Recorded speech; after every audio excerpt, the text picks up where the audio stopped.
Bangladesh. Estamos hablando un poco de historias antiguas y mitológicas. Eh, entonces, hoy vamos a tocar un tema de lo que se llamaba el rey héroe.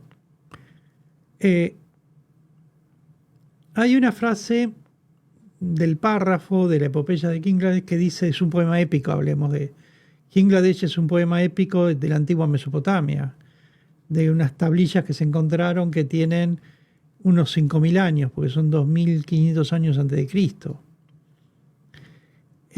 La tablilla decía, aquel que lo ha visto todo, que ha experimentado todas las emociones, júbilo, desesperación, ha visitado los lugares secretos y ha viajado a los confines del mundo, debe ser inmortalizado.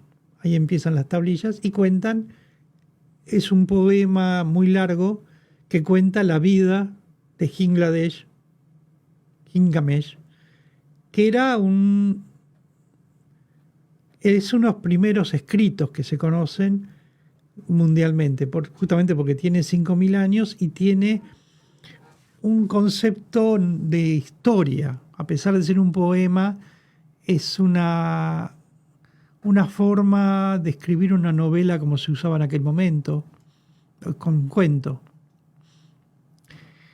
Bangladesh era un rey héroe que se le llamó en la ciudad de Uruk. Pensemos en la ciudad de Uruk cuando hablamos antes de las bibliotecas milenarias. La primera biblioteca que hubo en el mundo, que se conoce, que también tiene 5.000 años, fue la de Uruk. Uruk era la capital de Sumer, en lo que es actualmente Irak, más o menos, donde hoy queda la ciudad de Warka en Irak. Eso era Uruk, la ciudad de Sumer, el país o el reinado de Sumer. Y lo que cuenta el poema es que el rey, este rey que después es un héroe, vivió peligrosas aventuras junto a un amigo o sirviente Enkidu. Pensemos en el rey y el sirviente. Pensemos en Quijote y Sancho Panza. Pensemos en El Señor de los Anillos con el acompañante. Es decir, siempre en las historias hay un protagonista y un acompañante. El objetivo era buscar el secreto de la inmortalidad. Por eso el rey Gilgamesh se va en busca con su amigo Enkidu a buscar eso. El camino está lleno de peligros, incluyen plagas, diluvios. Es decir, cualquier similitud que tenga con la Biblia o el Quijote o un montón de historias no son coincidencias. Tiene que ver con la historia que fueron contando durante 5.000 años diferentes pueblos y que fueron armados como leyendas, como mitología. El poema en sí mismo está compuesto por leyendas y poemas sumerios que abarcan de 3.000 años antes de Cristo, es decir, 5.000 años de ahora, a 2.500. Es decir, todo eso ocurre según las tablillas sumerias 500 años. Es decir, hace 4.500 a 5.000 años. La trama del relato realmente tiene que ver con el miedo, la muerte, la búsqueda del sentido de la vida, que es un tema que durante siglos explotaron filósofos, escritores, siempre buscan lo mismo, el sentido de la vida, el miedo a la muerte. Pero volvemos a hablar de que esto está escrito hace 5.000 años. Las 6 primeras tablillas relatan las conquistas y glorias de este rey. Y después empiezan la séptima tablilla en adelante contando la muerte del acompañante, del Enkidu. Y la continuación del rey buscando la inmortalidad. se hace un poco sombrío, la soledad del rey siguiendo el camino, el temor al inframundo. Incluso permite, en un contacto con Dios, poder ver lo que le espera tras su muerte. Y esto pensemos también Moisés, cuando recibe las tablas de la ley, que Dios le permite ver el futuro. Es decir, como vemos, todo tiene que ver con todo.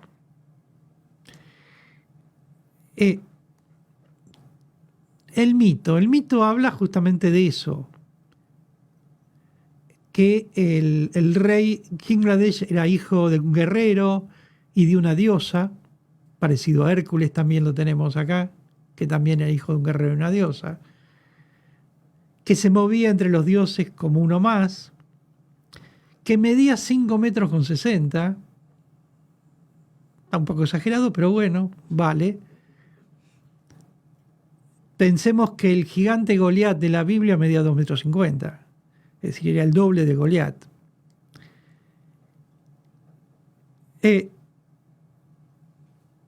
Entonces, esas historias nos van llevando a lo que eran los asirios, el rey Asurbanipal, que fue el que fundó la biblioteca de Uruk, que fueron enriqueciendo, fueron apareciendo. Después de eso aparecieron otras tablillas escritas 2000 años después, ya 1000 años antes de Cristo, con más cosas donde se habla de un diluvio. Estamos hablando 1000 años antes de Cristo, probablemente sea el mismo diluvio del que habla la Biblia. Las tablillas fueron guardadas por el rey en Nínive y fue descubierta recién en 1853 y enviadas a Londres, donde fueron estudiadas.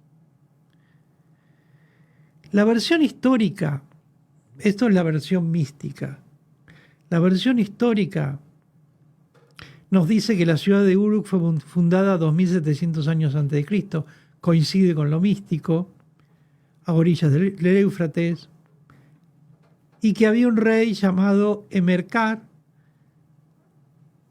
que gobernó durante 126 años. Por lo que vemos, esta gente exageraba un poco las edades, la altura, un poco todo, pero bueno, era parte de su mitología. Entre eso apareció después de eso vino el quinto soberano, que fue Kinglades, y su hijo Ur-Lugal. Bajo el gobierno de Kinglades se construyeron las murallas, que todavía están. Una estructura doble, es decir, doble muralla. Fue la primera vez que se hace doble muralla. Que tenían trazos diferentes a lo que conocemos, muy largas. Hay mucho destruido. 5 metros de espesor. Volvemos un poco a la exageración, pero está bien. Y que tenían 900 torres circulares. No hay mucho de lo que queda de eso. Probablemente no sean 900, sean 90, pero bueno, es parte de esta exageración, pero es parte de la realidad también. Lo que se hace es comparar todo lo que está escrito como mitología con realidad. George Smith en 1872 logró traducir las tablillas y pudo dar a luz este poema. Entonces lo que vemos es que cuando los arqueólogos empiezan a trabajar, empiezan a descubrir realidades y empezamos a darnos cuenta que todo lo que llega a nuestros días no nació hace 2000, 3000 o 5000 años, sino que viene de mucho más. Que todas las mitologías se fueron acumulando y encontramos que, por ejemplo, el diluvio habla muchos otros, es decir, que algo pasó. No sabemos si exactamente el diluvio fue universal o se inundó el Mediterráneo, que es lo que ellos conocían. Pensemos que el Mediterráneo, si uno lo mira como mapa, es una olla, tiene únicamente la salida por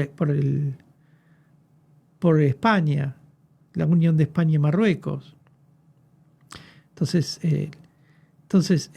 puede haber habido una inundación y pudo haber habido, pero eso. Entonces vemos que el diluvio existió, vemos que muchos héroes mitológicos hablan con Dios. vemos que muchos son hijos mitad de Dios y mitad de un guerrero o de una persona. Entonces empezamos a ver que hay mucha similitud en las religiones porque se van agolpando y van creando entre ellas diferentes arraigos, diferentes formas de llegar a nosotros de la forma más conceptual que podamos un poco entenderlas. Entonces, volviendo al principio, la epopeya de Gilgamesh, que fue un héroe, un rey héroe, lo que dice, no dice que era inmortal, dice que merecía la inmortalidad.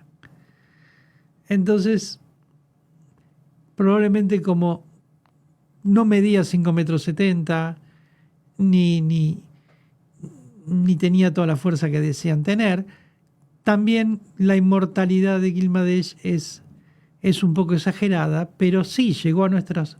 Después de 5.000 años estamos hablando de él. Algo de inmortalidad tiene. Gracias. Nos vemos.